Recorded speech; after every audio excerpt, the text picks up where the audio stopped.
E...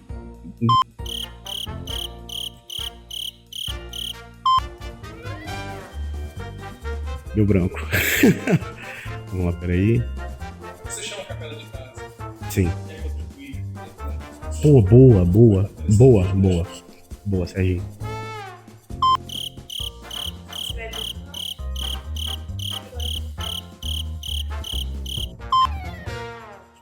Para você que acompanha a gente no nosso canal, queria convidar você a estar participando com a gente aqui presencialmente. Nosso café da manhã rola aos domingos, às 10 horas da manhã, todos os domingos, aqui na Rua Tupi 115, Cidade do Aço. Você vai ser muito bem-vindo, tem uma galera aqui para te receber. E para você que ainda não faz parte de um grupo de conexão, queria convidar você a estar participando também. Eles rolam durante a semana nas casas, vocês vão estar vendo aqui o número embaixo. Entre em contato e descubra qual conexão mais próximo da sua casa. A gente vai discutir assuntos que foram tratados no domingo de uma forma mais próxima, mais íntima, mais pessoal. Eu conto com vocês lá também.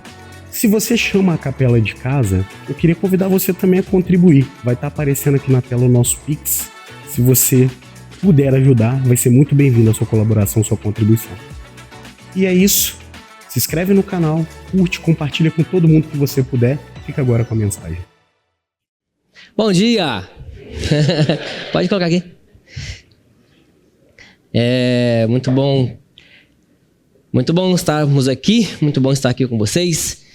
Sintam muito à vontade, você que chama a capela de casa ou não, você que está aqui pela primeira vez ou já vem aqui há algum tempo, você que tem alguma fé ou você que tem uma falta de fé. A Elisa gosta, que eu fico balançando a cabeça igual o cachorrinho de carro.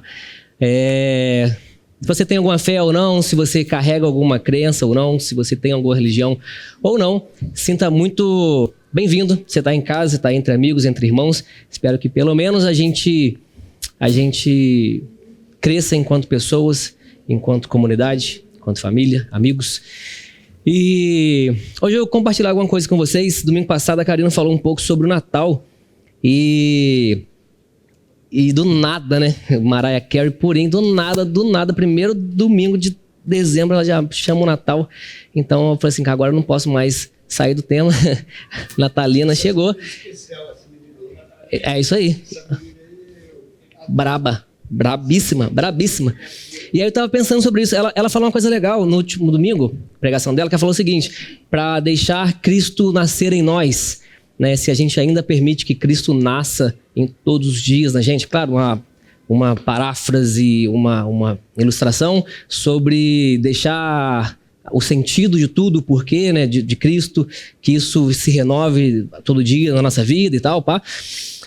Mas aí eu fico numa pergunta, quando eu ouço esse tipo de situação, a minha pergunta é o seguinte, para vocês, né?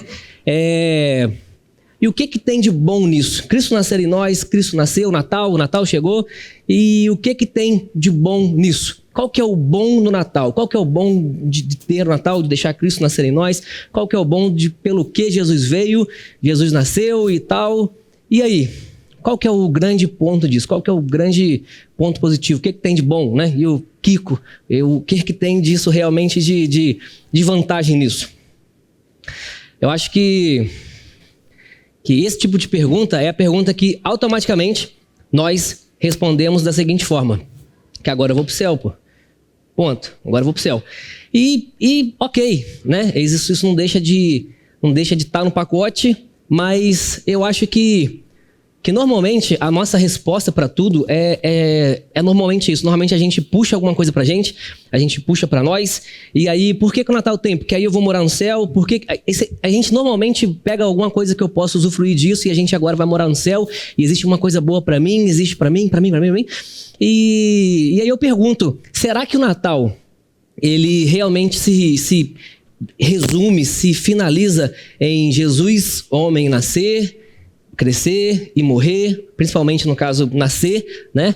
Será que o Natal ele começou na manjedoura, terminou na cruz? Será que o período do Natal, será que o Natal realmente ele se completa totalmente, plenamente em eu ir pro céu? Esse é o sentido todo do Natal? Eu sei que sim, isso também é parte do pacote, como eu falei, e de repente não, né? Com certeza é a maior parte do Natal, o maior motivo, ele proporcionou algo que a gente jamais conseguiria alcançar com nossas próprias mãos, mas Jesus poderia ter feito isso de um montão de forma. Jesus poderia ter feito isso sem vir, lá do céu, sei lá, estalando o dedo, piscando o dedo, ia falar piscando o dedo, estalando o dedo ou sei lá, alguma coisa do tipo, caso ele tenha dedo, né? De repente, não sei. Mas ele poderia ter feito isso de inúmeras formas, mas ele decidiu vir, ele decidiu nascer e ele decidiu viver uma vida inteira, 33 anos aqui, de uma certa forma específica para nos ensinar um estilo de vida, uma forma pelo qual a gente deveria viver pós ele. E aí ele morre e vai embora. E aí eu pergunto, será que o Natal é para mim e para o céu? Ou será que existe uma expectativa, um estilo de vida? Por que Jesus fez questão de vir, nascer e viver de uma certa forma e falou assim, ó, me imita aí, seja igual a mim, nasça e morra igual a mim, faz igual a mim. E aí esse questionamento é que vem normalmente na minha cabeça, o pensamento que eu quero compartilhar hoje com vocês é justamente esse. Será que o Natal começa na manjedoura, quando Jesus nasce, ou será que o nascimento do Jesus homem, do homem ali, ele só é um desaguar de toda uma situação que já vem sendo construída, um Natal sendo construído desde sempre, e ele deságua e ele personifica nesse resultado final, como se fosse uma cereja de um bolo inteiro que já estava sendo construído há muito tempo? Se a gente pega a história, a Bíblia, né, e vai voltando lá atrás, tudo, a pergunta que eu ouvi uma vez um pregador falando, que ele falou que se o Natal começou com uma adolescente virgem que engravida do nada, ou se começa com uma senhora estéril que não podia ter filhos. E aí eu fiquei pensando sobre isso. Lá atrás, bem lá atrás, a gente conhece a história de Abraão, Sara, que a gente chama dos primeiros ali, né, os patriarcas e tal. Existe uma certa história ali de que Deus aparece, né, para Sara, uma senhora já de idade, estéril, não pode ter filho, e fala que ela ia ter um filho. Abraão, por sua vez, já certa idade, já lá não tão capaz mais, a pipa do vovô, já com certo senserol, e ele chegou e falou assim, cara, vocês vão ter um filho? Não, pode voltar, não tem nada ainda não. Travou? Ah, tá. Vocês vocês vão ter um filho, e através de você, através desse filho, através dessa sua geração, as famílias da terra seriam abençoadas através dessa semente, né? A gente vê em Gênesis que agora era assim. A gente vê em Gênesis que vou até ler aqui. Está travado ali? Gênesis 12, versículo 3, fala o seguinte: e por vocês, segundo foi o que Deus falou para Abraão e para Sara, por meio de vocês, todas as nações da terra serão abençoadas. Por meio dele, ou a partir dele, a partir dali em diante, desse momento onde que Abraão e Sara teriam um filho, todas as nações da terra seriam abençoadas. E aí a gente começa eu acho que a galera começa a ter alguns certos pensamentos naquele momento, porque abençoar não era uma parada muito comum para aquela galera. Naquele momento, naquela época, naquela história, o comum era dominar, o comum era fazer escravo, era escravizar, era invadir, tomar posse, que eles chamam de alargar a tenda, né? Hoje isso é um termo um pouco bonito, eles vão alargar nossas tendas, mas a verdade era essa, era dominação, era escravização, e era aumentar, era dominar, era governar, né? A intenção deles era governar. Quem se adianta? Tô brincando. E aí... Me passei, desculpa. E aí a ideia da galera era essa, a galera fazia isso, a galera governava, escravizava, dominava, aumentava espaço e tal. Então fala abençoar, através de você todos vão ser abençoados, pra galera tava um pouco assim ainda. O que tá rolando? O que é isso? O que é abençoar? Tanto que parece que a cabeça da galera fica um pouco confusa ou um pouco enviesado, com um viés específico, que é o mesmo que a gente teve agora. Para que o Natal existe? Para ir para o céu. E aí falou, através de você, de Abraão, através dele, por meio dele, todas as nações da terra seriam abençoadas. E a galera já pensa o que na hora? Eu vou dominar um lugar, eu vou criar uma cidade para mim, eu vou ser uma nação forte, Deus vai me abençoar, e eu vou ser grande, e eu vou governar, eu vou tomar muito mais espaço do que antes, eu vou governar todo mundo, eu vou escravizar, porque a promessa é que todas as nações seriam abençoadas. E aí, rapidamente, a mente humana, ela tem um filtro que parece que demora a conseguir receber alguma coisa. Rapidamente, a promessa de Deus de, através de ti, toda a terra vai ser abençoada, ela já muda para, através de Abraão, eu vou ser muito abençoado. E aí a galera já começa a ser, ao invés de ser deles para o mundo, para todas as nações da terra, porque é isso que está escrito em Gênesis, que a gente leu, 12, se eu não me engano, né? 12, versículo 3. Através de você, todas as nações da terra seriam abençoadas. E rapidamente, a promessa parece que ter sido transformada para, através dele, eu, minha casa, seremos uma nação forte, grande e dominadora sobre todo mundo, e governando sobre todo mundo. E rapidamente esse negócio passa de ser... transforma, né? Passa de ser de cima para baixo ou de algum lugar de fora para mim, para dentro, a promessa de dentro para fora, né? E começa a ser de fora para dentro. Eu começo a trazer essa promessa para mim. Através disso, eu vou ser abençoado. E aí a promessa de Deus é essa, a partir dele, não ele, mas a partir dele, todas as nações da terra, e todas incluem todas. Todas quer dizer todas mesmo, é o planeta inteiro, todo mundo, todas as famílias da terra vão ser abençoadas através dele, né? A promessa realmente abrange. Aí a galera dessa viajada, um pouco tempo depois, a gente está falando ali de Abraão, calcula-se mais ou menos uns 2000 anos antes de Cristo, de repente, e aí 700 anos antes de Cristo, 1300 anos depois de Abraão, vem já Deus de novo, e Deus fala novamente. Mas agora já através de uma pessoa, através de um profeta que chamava Isaías. E esse profeta chamado Isaías, em Isaías 49, ele fala o seguinte: e Deus falou para vocês, né? Esse homem, Isaías, recebe uma visão, não sei, uma voz, ele recebe alguma coisa, ele passa para frente. E ele, Deus, disse o seguinte: vocês farão mais do que restaurar o povo desse país, dessa nação chamada Israel. Você vai fazer mais do que esse espaço geográfico seu. Vocês vão fazer mais do que restaurar Israel.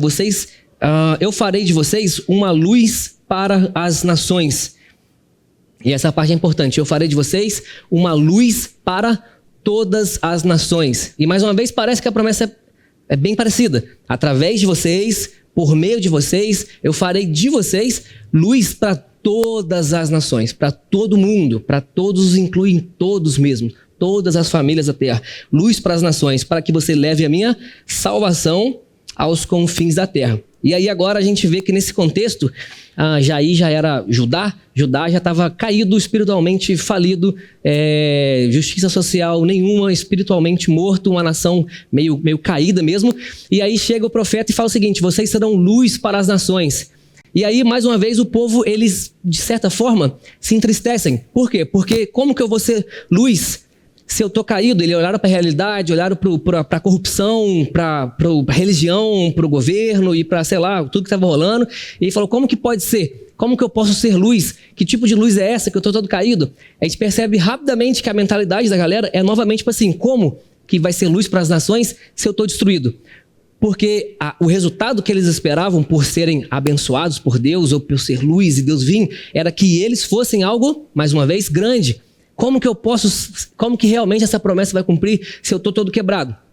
Mas a promessa não era para eles serem grandes, a promessa era luz para todas as nações, para todas as famílias da terra. É isso que o profeta ali, Isaías, estava falando: vocês serão luz para todo mundo, não só para vocês. Esse negócio não é para vocês consumirem, não é para vocês serem um receptor de luz. A promessa era que vocês fossem emissores de luz. Vocês serão luz para todas as famílias da terra. E aí a galera, mais uma vez, não consegue enxergar muito bem, não consegue realmente entender, porque eles não conseguiam encaixar, acomodar essa promessa, essa profecia dentro da realidade que estavam vivendo. Porque como seriam luz se eles estavam tão pequenos? porque, mais uma vez, eles esperavam que algo acontecesse de fora para dentro, de cima para baixo, ele vindo para eles e chegando, e eles fossem alguma coisa a mais, eles fossem maior, e a falta de visão ou a falta de entendimento sobre o que estava sendo realmente falado traz essa distorção sobre o que realmente significava aquela promessa, né? A promessa para ser luz para as nações. Então, a primeira vez que Deus fala, a partir de vocês, todas as famílias da terra serão abençoadas. Na segunda vez que ele fala através de vocês, vocês serão luz para todas as nações. E aí chegou numa terceira vez, que é já agora há 250 anos mais ou menos, depois de Isaías, chega a terceira pessoa, que é um outro profeta, uma outra pessoa, falando em nome de Deus mais uma vez, que esse cara se chama Malaquias. E Malaquias, ele vai, então, entrega uma outra promessa, ou de repente a mesma, mas Deus fala novamente. A voz de Deus falou novamente, em Malaquias 1, versículo 11, Deus fala através do profeta Malaquias o seguinte: o meu nome será grande. O meu nome será grande. E aí ele continua: grande entre todas as nações. Meu nome será grande entre todas as nações. E ele começa a enfatizar nesse plural. As nações, não tem nada a ver país, Israel, com nada, até hoje também, uma coisa não tem nada a ver com a outra. E ele estava tentando falar para a galera, não tem a nação geográfica, tem nada a ver uma coisa com a outra. O povo, o meu povo, com país, todas as nações verão que o meu nome é grande, através dessa profecia de Malaquias. Ele continua falando o seguinte: em toda parte, ofertas serão entregues a mim, pessoas vão se pôr perante a mim, em meu nome. E ele termina repetindo no começo do versículo, que é o seguinte: porque o meu nome será grande entre as nações, diz o Senhor dos Exércitos. Meu nome será grande entre todas as nações. E aí, aquele sentimento novamente. O povo, nesse momento de Malaquias, estava voltando do exílio, voltando da escravidão, voltando de um período muito ruim. Então, uma vez que eu não estou mais no exílio, parece que está tudo certo. E quando eles chegam lá, no lugar, na casa, na cidade, está tudo desregaçado, tudo destruído, tudo quebrado, tudo fora do lugar. E aí eles mais uma vez, eles se frustram. Porque como o Senhor vai ser grande se os meus muros estão furados, quebrados, se os portões estão caídos, se a cidade está destruída? Como o nome que... Quem vai realmente se importar com um Deus que não cuida nem dos seus próprios? O sentimento era esse: como que Deus vai ser grande se o meu muro está quebrado? E mais uma vez, a promessa de Deus: o meu nome será grande para todas as nações, para o mundo inteiro. Mas aí a galera não consegue enxergar, porque Deus prometeu e eu não recebi nada, porque meu muro está quebrado, porque minha cidade está arregaçada, porque está tudo de cabeça para baixo. Como que Deus pode realmente ser grande se eu não estou conseguindo ver nada de bom na minha vida? Está tudo quebrado, tudo faltando, tudo fora do lugar. Por quê? Porque a galera estava esperando que alguma coisa acontecesse com eles mesmos. Então, como que a galera consegue, de fato, acreditar num Deus desse? Como que Deus vai ser grande se os meus muros são quebrados, né? A promessa de Deus era que o meu nome seria grande entre todas as nações. E a gente percebe que, na verdade, existe uma similaridade entre essas promessas, né? Existe uma similaridade, existe uma coisa um pouco comum entre essas promessas, que parece que Deus estava falando para todas as nações, para o mundo inteiro, através de um Senhor lá atrás, que através dele as famílias da terra seriam abençoadas, que eles seriam luz para todas as nações. Mas assim como a gente responde por que o Natal existe, a gente normalmente traz isso para mim porque eu vou usufruir de alguma coisa boa. Por quê? Porque eu vou pro céu. E a galera mantém essa mesma cabeça confusa, que parecendo que como que o Senhor vai ser grande se a minha vida está destruída? Como que vou ser luz para todo mundo se está tudo espiritualmente frio, caído? Como que eu vou abençoar toda a terra se eu não tenho nem para mim, né? E essa parece ser o começo dessa construção. Deus estava construindo alguma coisa que ia alcançar o mundo inteiro, que ia ser bênção ou abençoar todo mundo. E a gente chega naquela primeira pergunta: o que tem de bom então no Natal? E a gente responde para mim mesmo, mais uma vez. Parece que, mais uma vez, uma outra promessa acontece, Deus fala novamente, mas agora Deus faz questão de vir pessoalmente.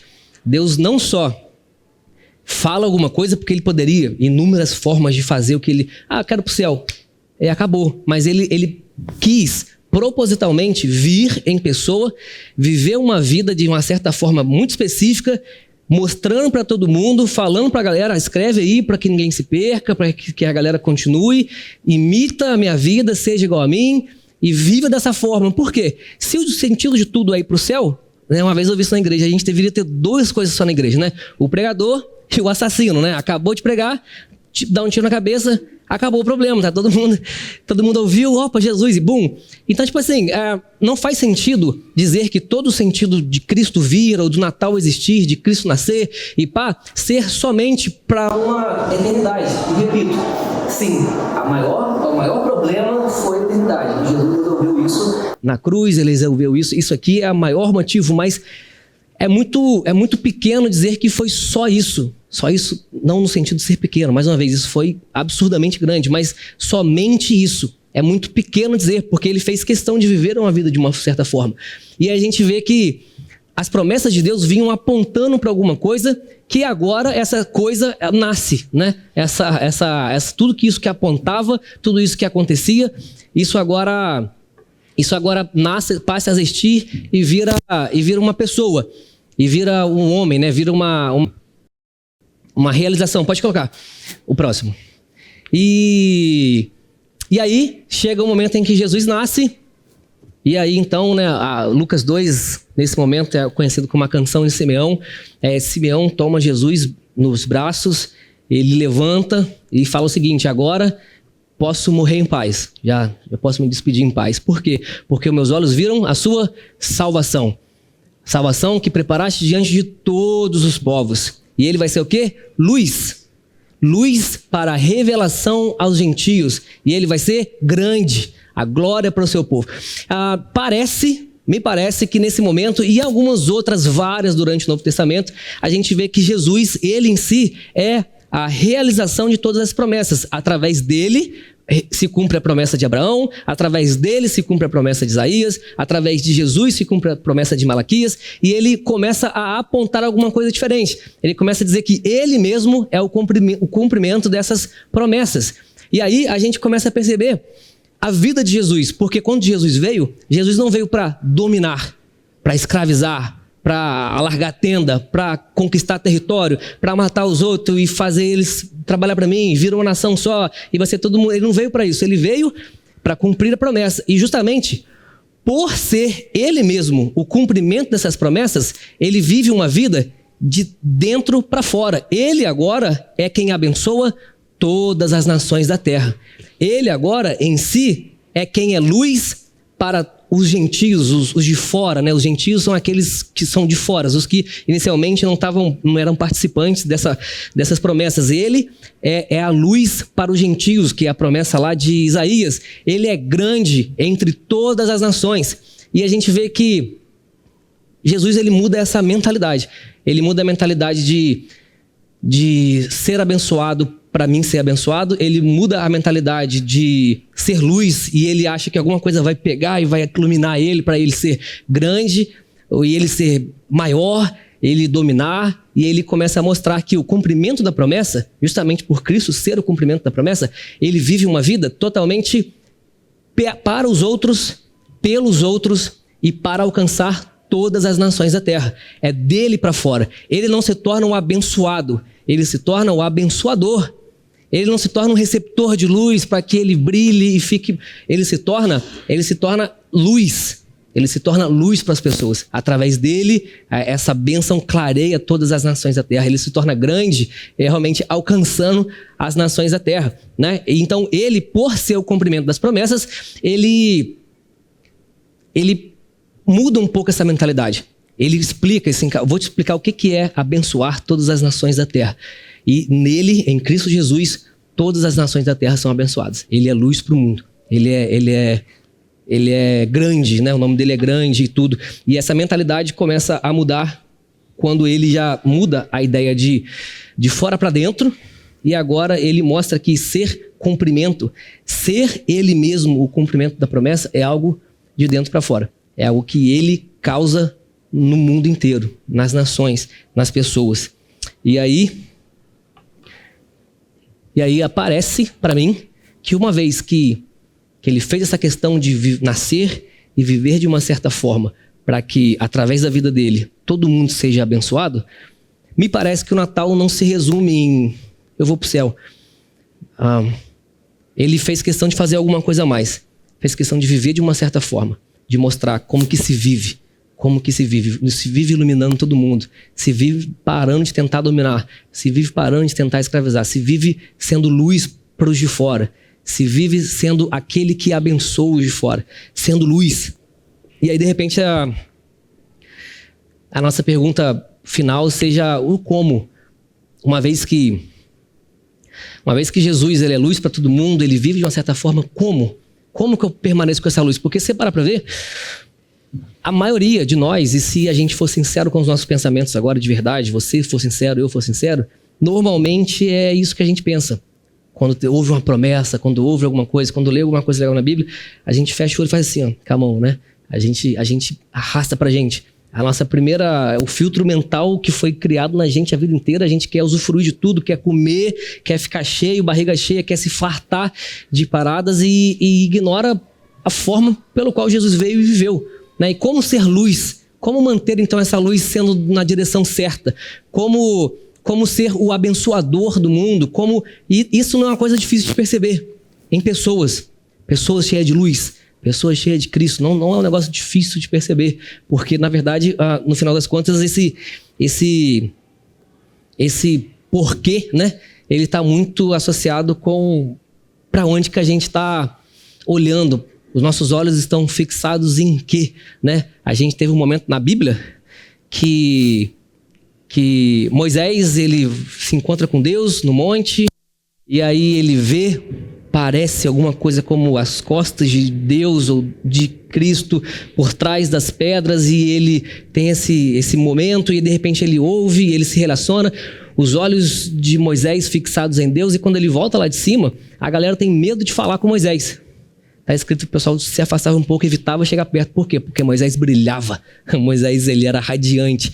E a gente vê que no final tem um momento que fala que os olhos são candeia do corpo. Os olhos são uma candeia do corpo. Os olhos, os olhos são a candeia do corpo. Os olhos eles ditam sobre como será todo o seu corpo. Né? Mateus 6, 22, 23. Os olhos são a candeia do seu corpo. Se os seus olhos forem bons, todo o seu corpo terá luz. Mas se os seus olhos forem maus, o seu corpo será cheio de escuridão, cheio de trevas. E se por acaso os seus olhos forem maus e o seu corpo forem trevas, quão grande essas trevas serão. Porque trevas chamam mais trevas, escuridão e abismos chamam outros abismos, e escuridão chama escuridão. Os olhos são a candeia do corpo. É fácil identificar quem está com os olhos fixados em Deus, porque quem está com os olhos fixados em Deus se tornam em si mesmo também o cumprimento da promessa. Porque se nós somos cristãos, se nós somos os próximos, os seguidores de Cristo, os discípulos, aqueles que continuam o trabalho de Cristo, não deveríamos ser também nós, aqueles que iluminam os de fora? Se nós somos os cristos de hoje, os cristãos, aqueles que continuam o trabalho, não deveríamos ser nós também, aqueles que abençoam o mundo inteiro? Já que parece que o Natal não se resume, Cristo não se resume em eu receber alguma coisa pelo meu bem, mas também algo para que eu compartilhe com o mundo, não deveríamos nós também sermos aqueles que abençoam o mundo inteiro? Se os seus olhos forem bons, todo o seu corpo terá luz. E aí é o como, né? Como então eu me torno também parte dessa promessa? A gente sempre canta, e todo mundo aqui canta, e todo mundo aqui ora, e todo mundo fala que eu quero ser parte da promessa, quero ser o povo da promessa. Isso é uma coisa bem clichêzona no meio das igrejas. E aí eu vejo ser parte da promessa, Cristo foi o primeiro a mostrar como ser parte da promessa. É ser não só o abençoado, não só o iluminado, mas ser aquele que abençoa, ser aquele que ilumina. E a gente percebe claramente que aquele que ilumina, ele ilumina justamente porque os seus olhos estão fixados em Deus. Eles iluminam justamente porque os seus olhos estão fixados em Deus. Porque se os seus olhos forem bons, o seu corpo inteiro vai ter luz. Os olhos bons é aqueles olhos que olham para Deus. Os olhos maus são aqueles que não olham para Deus. Olhos maus é aqueles que não enxergam o Cristo vivo nos dias de hoje. A Karina falou muito bem que o Natal não é só sobre o Cristo que veio, mas é sobre o Cristo que continua vindo. Isso foi muito bonito. E olhos maus são isso. Olhos maus é os olhos que não conseguem enxergar o que Cristo está fazendo hoje. Não conseguem enxergar Cristo no meio da família, no meio da comunidade. Não conseguem enxergar os nossos irmãos como sendo parte de mim mesmo. Olhos maus é aqueles que olham para aqui e não conseguem perceber que o corpo é um corpo vivo, que muda, que se transforma, que se ajeita, que cura, que se autocura, que entrega, que ajuda, que suporta, que ilumina, que abençoa. Mas pelo contrário disso, acha que a família morreu, acha que Cristo não está fazendo, porque de repente meus muros estão quebrados, né? Os meus muros estão quebrados, de repente Cristo parou de fazer porque invadiram Israel, invadiram a mim, e o povo está caído, e o povo não conversa mais, e a gente a gente vira essa chave, né? E de maturidade, achar que tudo é para mim, tudo é para o meu consumo, porque os meus olhos são maus. Eu não consigo enxergar o quanto Deus ainda vive, quanto Cristo ainda vive na vida dos meus irmãos, na vida da igreja, na vida do corpo. Mas se os seus olhos forem bons, todo o seu corpo terá luz. E isso é muito claramente visto nessa experiência de Moisés, né? Moisés sobe pro monte, ele tem uma experiência, os seus olhos são fixados em Deus e o seu corpo resplandece. Pessoas cheias de luz são muito fáceis de identificar. Pessoas que vê o copo sempre meio cheio, pessoas que enxergam Cristo nas coisas, nas pessoas, pessoas que alimentam, realimentam esse organismo vivo que é a igreja de Cristo. Pessoas com os olhos bons não têm tempo para olhar o caos, os muros quebrados, a ladainha toda, a imaturidade. Pessoas com os olhos bons estão preocupadas em olhar para Cristo. Os que olham para Cristo, eles são reluzentes, eles são cheios de luz. Então é muito fácil de identificar. Como então? Cristo veio mais do que para levar a gente para o céu. Cristo veio para ensinar para a gente um modelo de vida. E esse modelo de vida é um modelo que a gente fixa os olhos nele. E a gente é luz para todo mundo. A gente responde ao Natal, a gente se torna participante dessa promessa, parte desse povo de Deus, quando a gente não só entende que Cristo morreu para o céu, mas como Cristo morreu, antes de morrer, ele viveu uma vida de uma certa maneira, para que a gente viva da mesma forma. Abençoando as pessoas, sendo luz para o mundo, sendo resposta de socorro, sendo mão estendida. E eu acho que o Natal é muito sobre isso. O Natal não é somente Cristo veio, e eu termino com a frase da Karina, mas o Natal é Cristo continua vindo. Cristo continua vindo todos os dias. E eu vou terminar com a mesma pergunta da Karina, né? Ainda existe espaço para Cristo nascer em você? Ainda existe permissividade sua para que Cristo nasça em você todos os dias? Porque a resposta é justamente essa. A resposta é desaguar isso no mundo, desaguar isso nas pessoas e não somente consumir de algum bem que foi entregue para mim.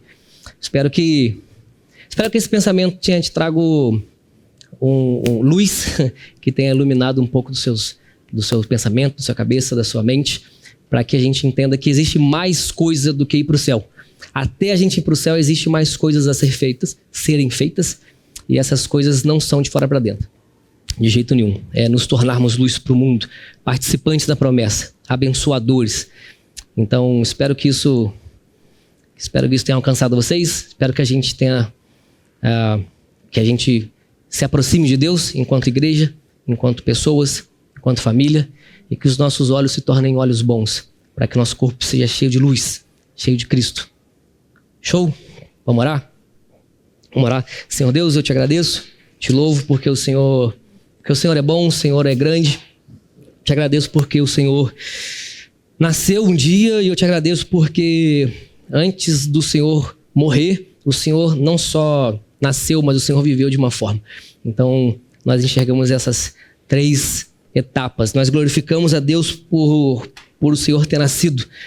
Nós agradecemos pela sua morte, que cuidou do problema do pecado, do problema da eternidade. E nós queremos nos desenvolver e entender como foi a sua vida, como foi a forma que o Senhor viveu, a forma que o Senhor amou, o braço que o Senhor estendeu, a luz que o Senhor foi para o mundo inteiro, para que a gente consiga ser parecido com o Senhor, para que os nossos olhos se tornem olhos bons, para que a gente consiga enxergar o Cristo vivo entre nós ainda, para que a gente consiga ter a percepção do quão vivo o Senhor está no nosso meio e que a gente se abstenha desses olhos maus que chamam escuridão para o nosso corpo.